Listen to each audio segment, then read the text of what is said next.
Okay, so we're moving into our second part of the book, Why Nations Fail. It's not like the book isn't divided into parts. I'm just speaking of the way that I'm doing these videos as I go through my notes on the book. What we see is that Japan was the first to use the Constitution.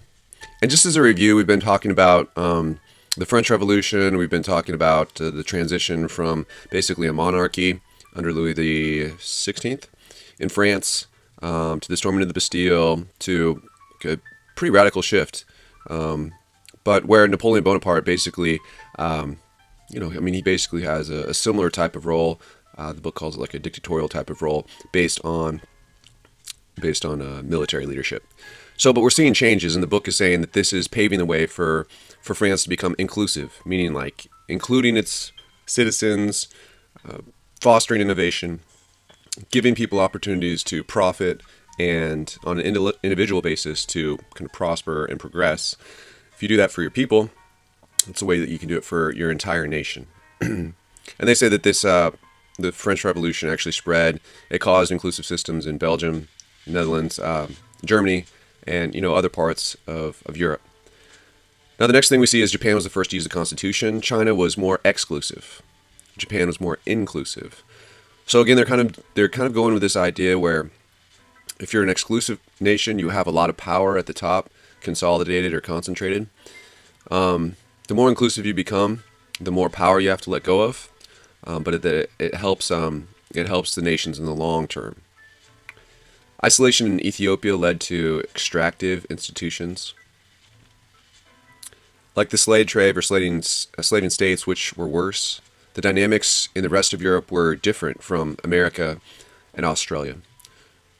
So just as a reminder, there was a whole kind of section on Australia and about the American colonies and how in Australia these places were basically able to prosper for a couple reasons. Basically, that they couldn't kind of do slavery as it's normally done.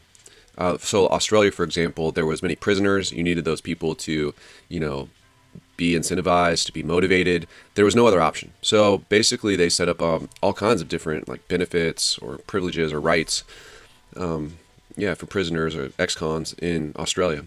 In America, in the colonies, anyways, it was pretty clear that the native peoples they knew the land well. There was an expansive amount of land to the west of the colonies. There was all kinds of resources available to the native peoples, and they weren't going to be subjugated. They weren't going to be enslaved, just easily. There was no way to, really keep them there working. So they had to come up with some kind of like business or some kind of trade relationship or some kind of something in order to kind of grow those colonies.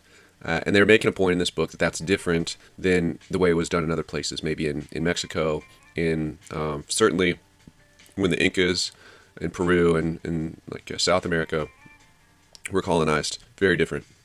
Feudal systems created barriers to entry that were based on income from land. The aristocrats would be both political and economic losers if nations became inclusive. The Glorious Revolution happened first in England, and that the Glorious Revolution in England preceded the French Revolution. Basically, it's the breakdown of centralized powers, which opened the door to the opportunities of the Industrial Revolution. So it was kind of a precursor, this shift in economic framework, power distribution. They say it really laid the path and opened the door for the Industrial Revolution to take place. All that innovation, steam, mechanization, all those things. The Satsuma, Akai, and others overthrew the shogun and instituted the Maji. So this was the same kind of uprising in Japan that helped them outpace their neighbors during the 20th century. Very interesting. At this point, we're in chapter 11, and it's called the virtuous circle. We're going to be moving into this idea that if you can put inclusion on kind of a feedback loop, if you can cycle it over and over and over again, this is the virtuous circle. And then after this, they're going to go into basically the opposite. What happens if you make things more and more extractive? So the Black Act, Windsor Castle, North or London. In the 18th century, there was a forest with many deer. And one of the keepers of the forest was a man named Nunn, who watched over it in the 1600s. They say there was some violent invaders. The blacks, quote, had blackened their faces in order to conceal their identity, end quote.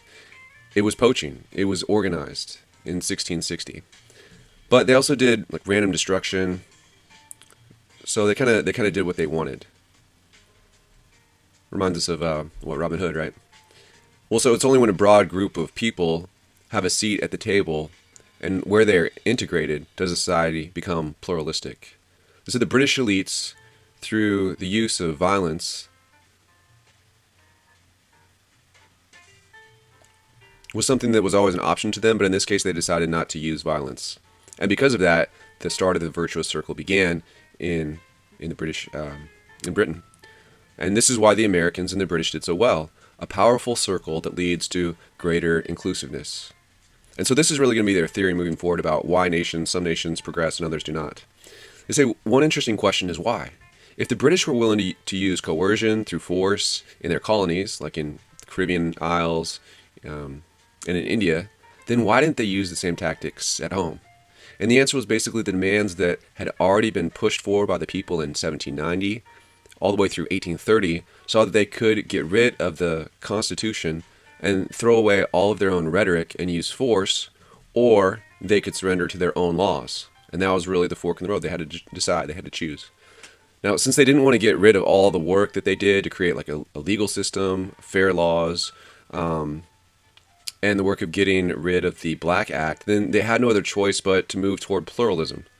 So they said it's harder, much harder to repress an urban group of people that are slightly organized. So what happened was like this, the Black Act, it was an act that people couldn't use. I mean, not blackface. I don't want to use that term because that's like an American term and it means something else. But, they couldn't like disguise their identity by putting mud or whatever on their face. This was like absolutely not allowed. They wanted to try to get these people. And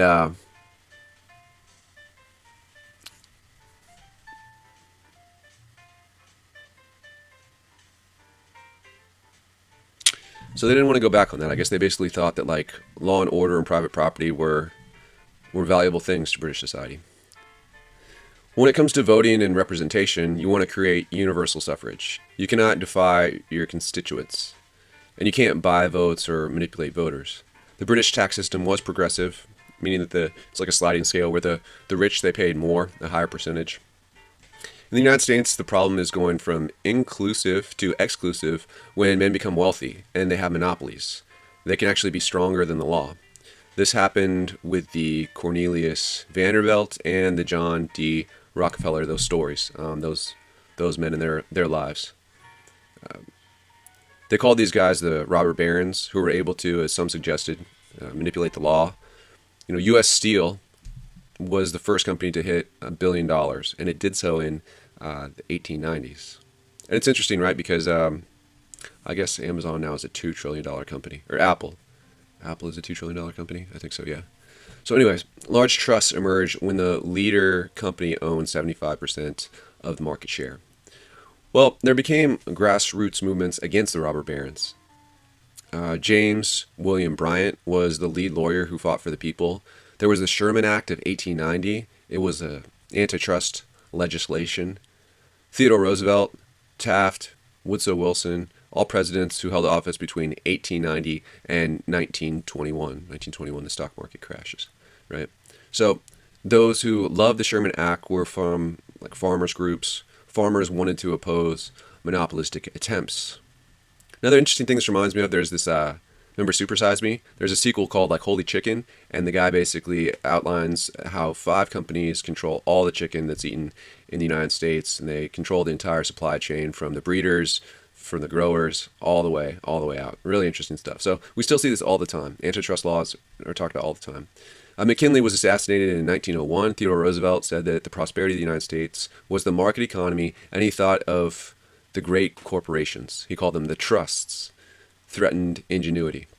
President Taft fought hard against the trusts, as seen by the breakup of Standard Oil. They knew that monopoly could not restrain itself. They knew that what would eventually happen would mean that the corporations would rule the government. So they passed the Clayton Act, and they tried to regulate the financial sector through the Financial Board. So the presence of the markets alone is not enough to have an inclusive market. which requires access for small company, for innovators, and for quote-unquote the people. So it's interesting. Not just a stock market, not just a standardized currency. You need to have some government intervention to protect people and regulate the monopolies. Roosevelt signed a bill, the National Industrial Recovery Act. In 1935, the court said that the first clause was unconstitutional, so they struck it out. It was struck out. But Roosevelt also had signed the Social Security Act, the bringing on of the social state, and also the National Labor Act, allowing people to negotiate, to strike, form unions, etc., etc. These also met some problems in the courts. Roosevelt was reelected with a high level of popularity, but he goes on the radio and says that these measures following the great banking crisis had narrowly passed in Congress, and these things were also barely passed in the courts. So he pleaded with the people. Since he didn't like the judges, he suggested a mandatory retirement age of 65 years old, and that the president should be able to select new judges. It may have been that only 40% of Americans actually liked the New Deal. The critical juncture of the Industrial Revolution are as follows. 1, you have the French Revolution of 1789, and 2 subpoints. There was the end of absolutism in France, and also B, it exported its institutions by invading Netherlands. The second point is compared to the countries of Austria and Hungary, they kept their absolutism. 3, the same was true of the Ming in China, who were hostile to international trade. A subpoint on China, 2 of them, A and B. China had reacted as some of the Eastern European countries did, whereas Japan followed the model of the West, of Britain and the United States. Of course, there was also an uprising here as well as the shogun was thrown out. And also somehow isolationism in Ethiopia worked.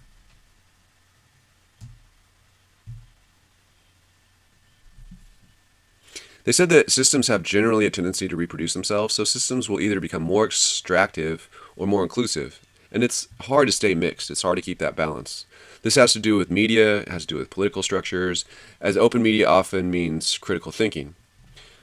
Moving on to chapter 12, the vicious circle. The vicious circle. You can't take the train to Bo anymore is part of the chapter.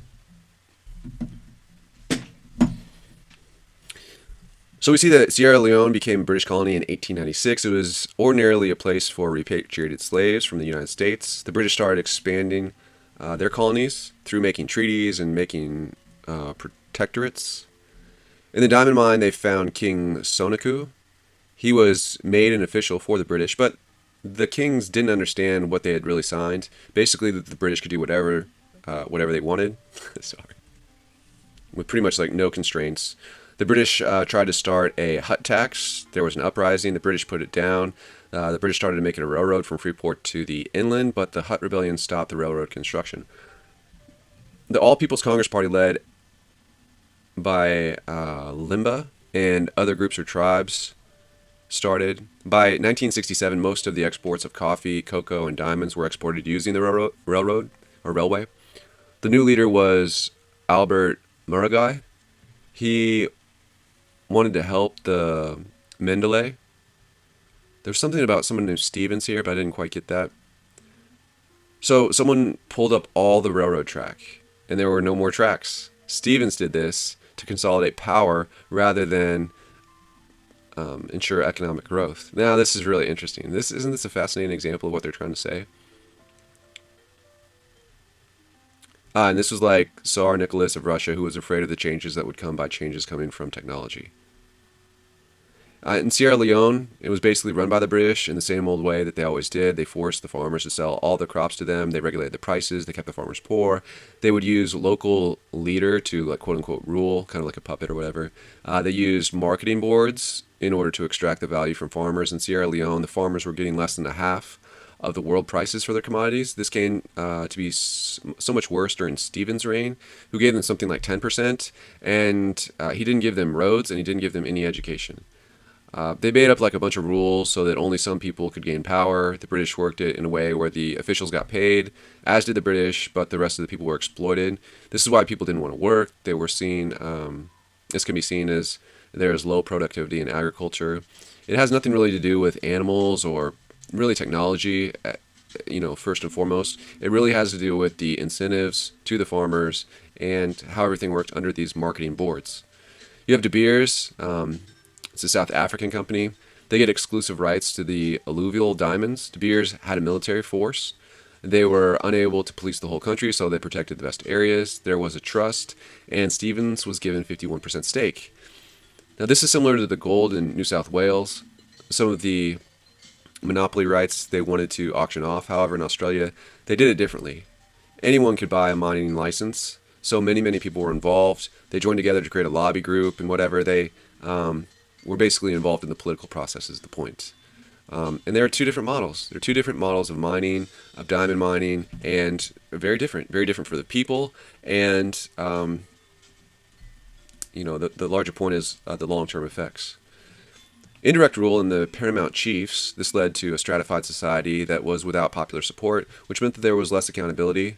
Some thought that the railway was better since the British could use their army, but Stevens got rid of the army and set up his private police force, the ISU, which people called the I Shoot You, and the SSD, Shucka Stevens Dogs. So there you go. So there were lots of extractive systems that were implemented and basically resulted in a downward cycle. I mean, it leads to the rigging of elections, all kinds of abuses of power. They said it's not clear if power corrupts necessarily, but absolute power corrupts absolutely. This is like something that we always heard in studying like the European monarchs, that if you give so much power just to some people with no checks and no balances, it just doesn't go well. So Shaka Stevens was murdered eventually. He was thrown from the central bank window where he landed on the street that was actually named after himself. So this kind of leads to coups and violent overthrows to be more common, because this is intermediate and like part of total change. It's much better to have mechanisms that allow step-by-step change.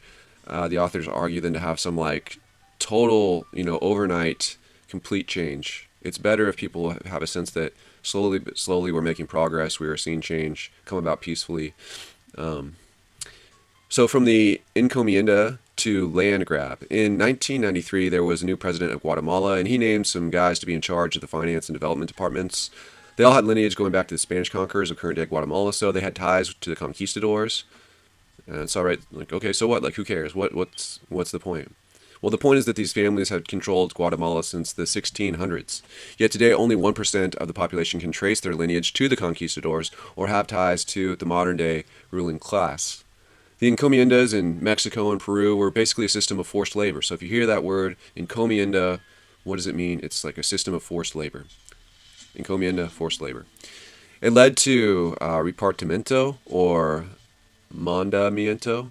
So they set up some other things like this. There were high export costs because of all the mountains in that area, especially in Peru. Many tribal people owned land because the government found that it was harder to make money off of owning the land themselves. So they simply made sure other people held it and then taxed the transport systems and let people keep the land at a low value. As in Austria-Hungary and in Sierra Leone, the development of new ports or public projects would threaten the power that be. So they didn't want new ports being developed, new ways to export goods, etc., right? They didn't want to open up the markets. They wanted to basically keep things as they were. Guatemala had a lot of land that was good for growing coffee, and the global price of coffee was on the rise. So there was an overthrow of Guerra government by some quote-unquote liberals, a term which has changed over time, but at that time it meant people who believed in limited government, individual rights, and free trade. The author said it's very similar to modern-day libertarianism in the United States. They said that there was no new fundamental change. The same family still ruled that had always ruled. The extraction of coffee production was the new plan. So they pushed through land privatization, which meant that these families could take public or government lands and make them their own. So they took 1 million acres of frontier lands. They were successful in making these areas into profitable farms, but they had to use forced labor. The governor Barrios started some plan where people were conscripted for forced labor, not for the military service, but for agricultural service. So the companies would request workers for 15 to 30 days. And he even banned the words like workers, strikes, labor unions, and you could literally go to jail just for using these words. The guy that did this was a man named Ubiko. So the next part, it's titled From Slavery to Jim Crow. So in Guatemala, any changes were due to economic changes. So I guess any societal changes were really a factor of changes in the holdings of wealth, the I guess the liberties, the ability for people to gain economic wealth. So the land grab was a result of the new opportunities in the coffee industry. In the United States, the South's economic institutions left the South very poor. Very small manufacturing. Most people lived in the rural South. The density of railroads was much larger in the North. This was also true of the canals that had been built. In some places of the South, 95% of people were living as slaves. There were other marked differences between the North and the South in the United States. The South was not even innovating in areas that it specialized in, like corn production, wheat production. There was only like one new patent per year in the sector of cotton. Huge market, one new patent a year. No innovation, same old. So when black men were allowed to vote and slavery was abolished, you would assume that the whole society would shift to being inclusive. But that's not what happened. They went for Jim Crow, from Jump Jim Crow, a drama performed by whites in blackface about the situation under slavery. So Southern wages lagged behind the national average. Between 1865 and 1877, you have the era of Reconstruction, but the Southern elites really hated this, and they found a way to recreate their old system within the new constitutional framework. So Rutherford Hayes created the Electoral College. It's not popular. It's not the popular vote that really matters as much anymore. Now there's this new system. The exchange of going into the Electoral College, the South wanted to remove the Northern troops. That was the deal. They said, okay, we'll do the Electoral College, but you got to get these Northern troops out of here. Rutherford Hayes becomes president 1877 to 1881, and the troops left the South. The Southern elites reinstituted control.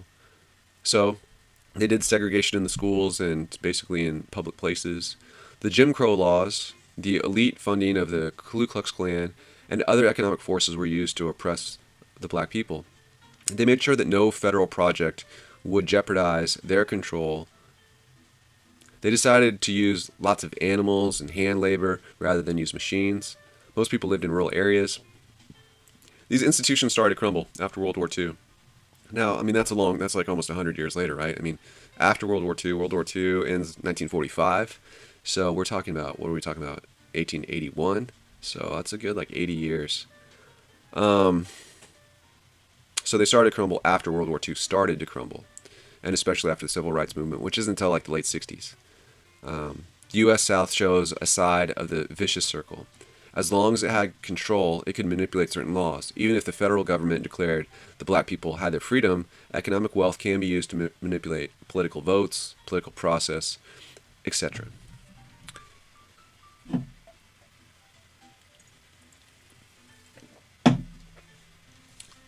The Iron Law of Oligarch. So the Solomonic rule in Ethiopia existed until there was a military coup in 1974 by the Derg, which was a group of Marxist military officers.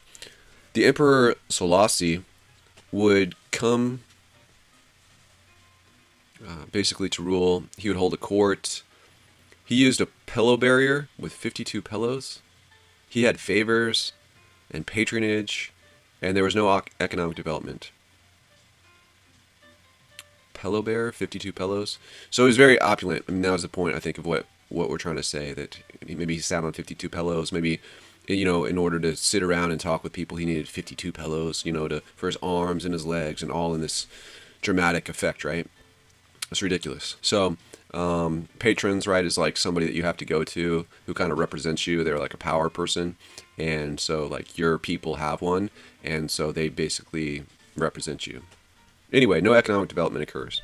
So the leader of the Derg, when he had power, did all the same stuff that the emperor before him did. They wanted a revolution of equality, but in the end, the new guy was just like the old guy. So you see, there's a problem. Even if there is a new group that takes power, it doesn't mean that things are necessarily going to change. It doesn't mean that the ideas will be implemented in order to make a new culture. So, quote unquote, it was all a farce. it was actually worse than it was before, as Mengistu would kill people and caused a famine and used it as a tool to undermine his opponents. The previous emperor, Selassie, was only indifferent to the suffering of the people. So, Marxism, capitalism, these are only ideas. Maybe these are, quote unquote, platforms that you can use to gain a following or to get votes. But it doesn't matter much at all if they're not implemented, right? If it's actually some third idea or some third rationale that's actually put into place, put into practice. It says not all radical changes will fail. It said the Glorious Revolution was very effective and important. And the French Revolution was even more important. So they're not saying that, never should you have these, that they're always bad. They say no. You can have, military uprisings, violent uprisings, and it be part of a progress forward. Businessmen wanted to unleash the economic disruption to occur as it would favor them. The Glorious Revolution was not a coup by a narrow group. It had wide and diverse groups of people and a large number of people. And the same was true of the French Revolution. So mass appeal. Going back to the Assembly of the Notables in France or the Magna Carta for the British, it was important to begin to push back against absolutists. So in some parts of Africa, there were institutions that could stand up to the elites. But in Congo, the colonists gained all the control and did not have any interest in ending the extractive systems. Many people thought that the cultivation of the private sector would eventually win, but in most of the cases, this did not happen because the most unscrupulous men were attracted by these problems, and once they had power over it, they just made everything worse. Each round of extraction led to more infighting, descent into a failed state, and just large political failure. Well, now we're into chapter 13, Why Nations Fail Today. And the subtitle for the chapter is How to Win the Lottery in Zimbabwe. It says the master of ceremony, run by the Zimbabwe Bank, it was able to be played by anyone who had a minimum amount in their account. The 100,000 prize was won by the Mugabe, who was the president. Isn't this ironic? It's just a symptom of the system. He could decide who won the lottery, and this says a lot. I have a quote. It says, the most common reason why nations fail today is their extractive institutions. So, for example, by 2008, the per capita income was about half of what it was when they gained their independence in the 1980s. We've seen similar quotes like this. From 2008 to 2009, there was a cholera outbreak. People died. There was mass unemployment, as high as 94%. Wow. How it goes back to the colonial period, where there were European companies led by a man named Rhodes. Thus, you end up with the name of the country, Rhodesia. Well, by 1923, they freed themselves from the British South African Company. In 1913, there was an act in South Africa that was similar to the one in South Africa, where there was basically a dual economy, where whites owned everything. The whites in Rhodesia were about 5% of the population, and the UN used boycotts against them. So the blacks made unions and they started wars. There was a negotiated end of white rule in the 1980s by a man named Mugabe, but it sounds like he ended up having the same problems once he came into power. Well, then you have Taylor invades. Not sure who this Taylor is. Sounds like definitely like a British type name, but we'll see. We'll learn more about Taylor. Real quick, in 1991, Sanko goes from Liberia to Sierra Leone and begins some attacks. Says he had been in prison after a rebellion in the 1970s. He goes on to train in Libya, and he meets Charles Taylor, who was planning to overthrow the government in Liberia. So Taylor and Sanko, they invade Liberia apparently together in 1989. I guess when Taylor goes into Liberia, Sanko invades Sierra Leone. And they claim to be the RUF, the Revolutionary United Front. And they were there to overthrow the APC, the All People's Congress, led by Stevens. So Shaka Stevens is in Sierra Leone. Okay, so Shaka Stevens is ruling Sierra Leone, has this opposition coming from somebody named Sanko. Mugabe is still in Zimbabwe. There was a ruler, Momo, who got rid of communications, education, roadworks, etc., etc. And the paper claimed that this is what happened when the state would collapse. This also meant that they could not stop the RUF from coming in. And Stevens had emasculated his army for fear of being overthrown. Isn't that interesting? So any intellectual roots that the RUF had in the beginning had been left behind. They killed tons of people. They started recruiting children. There was mass rapes. There was amputation of arms, of ears. It was most obvious that they turned to forced labor, especially in the diamond mines. By 1991, the state of Sierra Leone had failed. The old King Bashane, who had made extractive institutions, he sees that it was actually better than the fate of the people who lived under the state of failure. So that's really interesting as well. If you were going to choose between a failed state or a high control extractive state, this gentleman apparently saw that the failed state was the worst of the worst. All out war, blood, violence, prolonged time, unemployment, no roads, no education. It's interesting if you'd have to choose between that or extraction. What would you choose? Well, anyway, so during the 10-year civil war, there was a 10-year civil war in Sierra Leone that followed, basically. It started with extractive institution with power in the hands of few, but eventually will lead to a failed state, as we see in Sierra Leone, when all of the public services are cut for selfish gains. And the same thing happened in Liberia.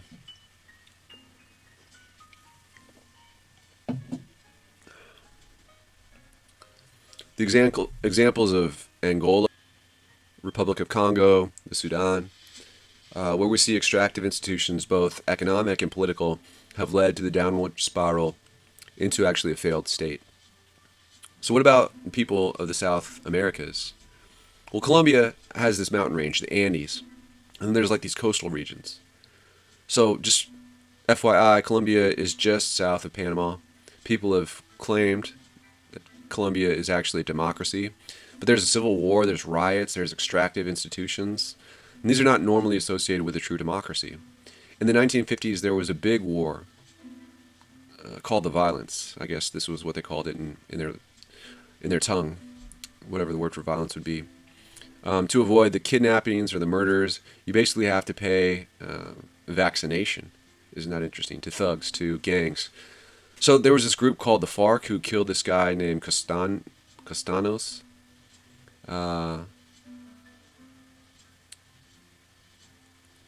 Then I guess as like a revenge, he had 3 sons. They decided to organize and have like a revenge. Landowners had paramilitary groups, and the drug trade was also a problem. So the Castaños brothers organized the paramilitary groups in the AUC, and they expand into the hot country. I guess by 2001, the AUC may have had as many as 30,000 armed men. So they also get into politics. The ACU was eventually able to fix elections. Eventually they took over the whole government in function. They told the mayors what the rules were, what taxes would be, which projects they were allowed to do. The other problem was that they had oil reserves, which can be a huge problem. So Colombia is not a failed state without services, but it is significantly hindered, and it's lacking law and order. What else? In 2002 through 2006, there was a guy who was running, Alvaro Arriva. His father had been killed by the FARC, and so he had a lot in common with the Castaño brothers. He got support from the areas that were strongly aligned with the AUC, and he had to change the constitution in order to serve a second term. He had to institutionalize the paramilitary groups. Economic and political institutions were uneven, and they were sporadic. So economic and political institutions were both uneven and sporadic, hard to find, unpredictable. The lack of state centralization leaves everything to be decided by these regional paramilitary groups. What about Argentina? So Argentina was in an economic crisis in 2001. There was low employment, there was massive debt. In 1989, there were strategies to avoid hyperinflation, and they pegged the Argentinian peso to the United States dollar. So people were encouraged to use dollars. But it made Argentinian exports expensive, and lots of imports rushed in. This led to borrowing. People put their money into dollars, which were safe as the government could change the value of the peso at any time. In 1991, the government froze US dollar bank accounts, and then people could only withdraw in pesos. They then changed the conversion rate from 1 to 1 to 4 pesos per $1. However, it would be wrong to think that the people who kept their money in dollars outsmarted the system. The Argentine government forced conversion of all dollars to pesos, but at the 1-for-1 rate, meaning if I had 1,000 US dollars saved, I would basically be forced to trade it in for 1,000 pesos worth only $250. WTF? What in the hell? I just lost 75% of my money. So for economists, Argentina is perplexing. The Nobel Prize winning countries, there are 4 types of countries. Developed, underdeveloped, like I guess Japan, and Argentina. I'm not really sure about that sentence. This is weird because prior to 1970, they were very strong as a nation, Argentina was. But after 1970, they had massive decline. The growth prior to the 1970s, it was extractive growth, where they got rich off agriculture hides and high global prices. There was no innovative disruption. There were also like 9,000 people illegally executed. Since the rise of Perón, who created the Perones Party, which dispensed patronage, the buying of votes, and manipulation, it basically turned out that not even the Supreme Court could challenge Perón. The industries were designed to protect certain groups, not to create a level playing field. There's a little check on elites and politicians. They can basically do whatever they want. There are many, many beautiful buildings in Buenos Aires, but there's no indigenous people. There were rural areas in Argentina that seemed very similar to Peru or other extractive Latin American countries. In Colombia, there was the paramilitary groups that could fix the elections. And in Venezuela, you had Hugo Chavez. He gets rid of like newspapers. He manipulates things. Obviously, when I think of Venezuela, I think of Chevron and a very large oil and gas company, right? So the rhetoric and design of the Constitution still cannot change the extractive nature of a society. It's not enough just to pass certain laws, because those laws could always be changed. Like we saw the man who wanted to run a second term. Well, just change the laws, So subpoint 1 on that, for one, they push people to vote for extreme politicians after seeing that the old politicians have not protected them for decades. So even though they really don't like Chavez, they still vote for him because maybe the other options are so bad that people are like, well, we can't vote for that guy, so I guess we'll just stick with what we have. Or 2, you have strongmen like Perón or Chavez or others who do well in taking advantage of centralized power. So people that really, I don't know, they have the mindset, they have the way of looking at the world, the perspective where they can see opportunity, they are able to, I don't know, take advantage of these things, perpetuate them, continue to benefit and prosper from them. Well, there's a new absolutism. In 2009, the North Koreans performed a currency reform. In France, they did the same thing in 1960. This is where you make a new franc with a new value, and eventually you phase out the old. So the 100 old wons are now worth 1 new won in North Korea. And people were given 1 week in order to change the old for the new. So I got to take 100 old, trade it in for 1 new. The government then made a rule that no one could exchange more than an amount equal to about 40 US dollars. So the rest of your money became worthless. So in one stroke, the government wiped out more money than the Argentinians did. So it's a bit more complex in North Korea since they have a black market and it's designed to keep the people poor and weak. And since all the banks are owned by the government, most people kept their money in cash. So Kim Jong-il is very rich, is what it says. So people are basically, in that situation, forced to still use won. I guess the old ones on some black market, because otherwise they're totally out of luck. The author says it's impossible to understand the poor countries of the world without understanding communism. Leninism was very different than Marxist theories. The Bolshevik Revolution of 1917 was bloody, and there was no humane aspect. And it clearly was not about equality as they set up new elites. They murdered non communists and others who could threaten them. They killed maybe 40 million people in work camps or death camps or whatever. So you have the Khmer Rouge. It was the street name for the Communist Party in Cambodia from 1975 to 1979. Communism would often get rid of property rights. So great growth in the beginning, but ending with economic collapse and failure. So you would see only growth through extraction, similar to what we saw in Zimbabwe and Sierra Leone. Cotton is the most important part of the Uzbek economy, Uzbekistan. In order to hit quotas, the 2.6 million school children are forced to do cotton harvest, and teachers basically become, recruiters of these children for the agricultural pursuits. Parents are not consented. Children are given quotas. 75% of the cotton harvest is done by children.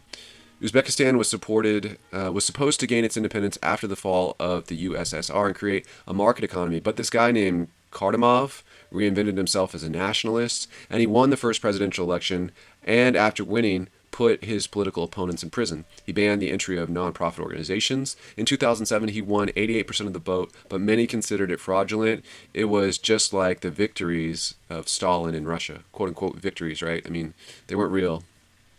Under Karamov, literacy is high, but they censor the internet, they censor books, they censor TV programs. But the Karamovs are fabulously wealthy. In a country so secretive, no one really knows what they own, what they control. Besides cotton, a U.S. company had controlled about 30% of the tea industry. The employees were all beaten up, tortured, and eventually forced out, and all their assets were confiscated. Oops. Should have thought about that before investing. Wow. That was my comment. It's really interesting. I've studied previously social entrepreneurship, looked at working, in developing nations, looked at putting together like business plans or hybrid business plans. One thing, if you know much about finance, about how to value a business, you have to think about the risk that basically you're undertaking. You got to look at the rewards, the possible returns, and you got to weigh those against the risks. And one thing that most investors, when they look at these projects, they say, look, this isn't that lucrative, so astronomically lucrative, to make up for the lack of law, the lack of, say, documentation, the lack of private property, the lack of, say, access to courts that work efficiently and quickly. We saw different problems with currency deflation, all these problems, right? So it is really interesting.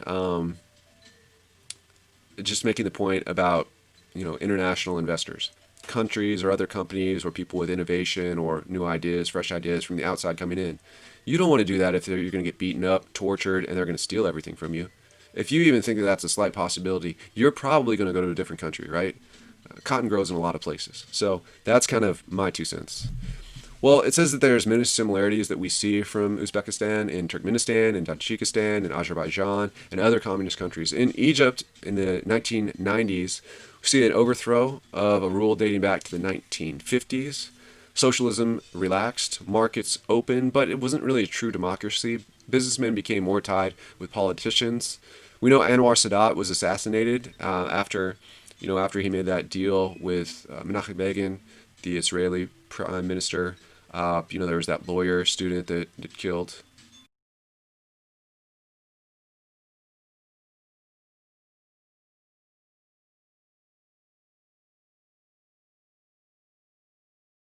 Or was it Begin that was assassinated by that lawyer kid, law student? I don't remember. I'm gonna have to go back and check that. Anyway, Hosni Mubarak becomes president of Egypt. A guy from Unilever, the company, became the minister of something, and then tourism. Businessmen got their start. Tourism ministry, and an agricultural guy was appointed as the Ministry of Agriculture. So they started putting these people in. So in almost all industries, there were businessmen who were at the head of the department within the state. They used these positions to get bank loans without collateral, and it's pretty easy to see what would happen over time. The economic reforms in the 1990s looked at reducing the role of the state, the privatization of state-owned monopolies. There was a lot of whales, quote-unquote whales, the business elites, right? And there was also maybe another, like fat cats is another term. There were also the first venture capital company founded in Egypt in 1995. Interesting. Interesting. Venture capital. Big part of like Silicon Valley. Interesting that there was the first one in 1995 in Egypt. There were some aspects of capitalism, but there were many favoritism and all that. Like the purchase of a beverage company, ABC. So the Luxor Group was involved with the purchase of the company, and the company was bought at a good price. And then they bought another company where they had high margins in wine, and then they finally sold everything to Heineken and made for themselves a 563% profit in 5 years. Interesting. The cinema industry was regulated to being owned by only 2 families. Egypt is not the worst, but most people live on $2 a day in Egypt. Muhammad Ali is able to get an extractive period of growth with some money going to education, but as we know, the elite take most of the money. Hosni Mubarak seized the collapse of his regime in 2011 during the Arab Spring. Now going back when Mohammed Nasser was president, he had too many extractive institutions with some inclusion. So of course, it moved to become more extractive over time, and this was the reason for the Arab Spring. This is why people were so upset. The same in Tunisia, as President Ben Ali had gotten more and more extractive over the course of 30 years. So finally the people, they were very upset. So Tunisia, Egypt. Among all these countries covered in Chapter 13, there are different stories, with some being British colonies, and they're located in various places. But the common denominator is the hoarding of power by elites.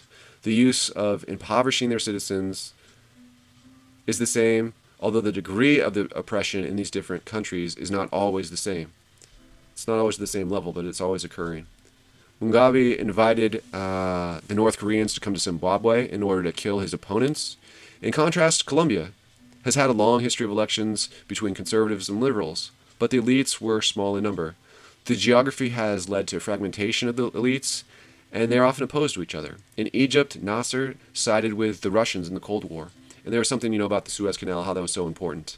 It was easier for the North Koreans to make a stricter form of communism, whereas the coup in Egypt, it was easier to go from like a military into crony capitalism as a method of extraction. So basically, extractive institutions can be done under a number of different forms. You can do it under communism. You can do it under a capitalism or in name only, or a democracy in name only, like we saw in Colombia.